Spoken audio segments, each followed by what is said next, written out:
Kain tayo ng kamatik. Ay, nagluto ako. Uwi to ni Taytay kagabi. Kahapon. Tanim niya doon sa amo niya. Eh, hinukay niya tapos uwi.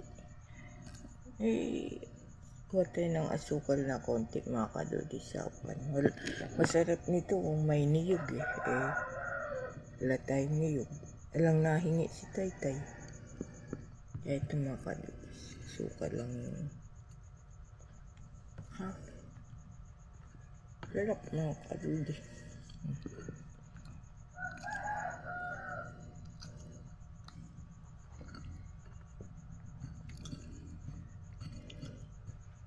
Sa bundok mga kadudis, pag dato sa saukan mo, niyog, malakatad. Wala tayong niyog dito. Minsan maraming nahihingi sa Taytay, kaya lang ngayon wala.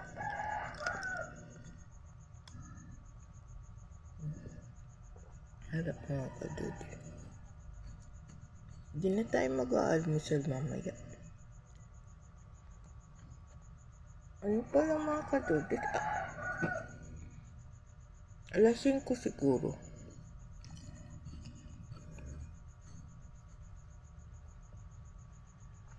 Nagluto ako. Naisip ko magluto ng 4 na piraso. Tinikman ko mga kadudis. Sarap.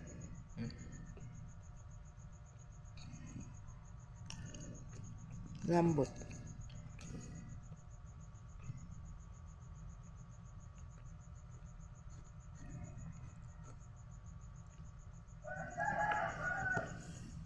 Ito pa. Umambon kagabi mga kadudis. Tumulo yung bubong ko gagawin ko ngayon kaya kumain muna ako. Pero hindi ko naintindihin yung almusal. Ito na lang almusal natin mga kadudis.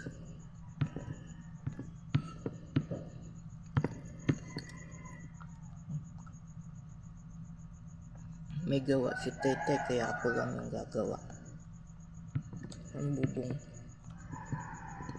Malambot mga kadudis.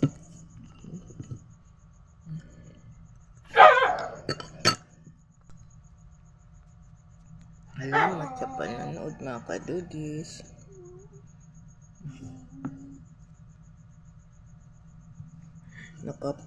Tinanim to ni Taytay doon sa pilapil sa palaisdaan ng amo niya. Kalaman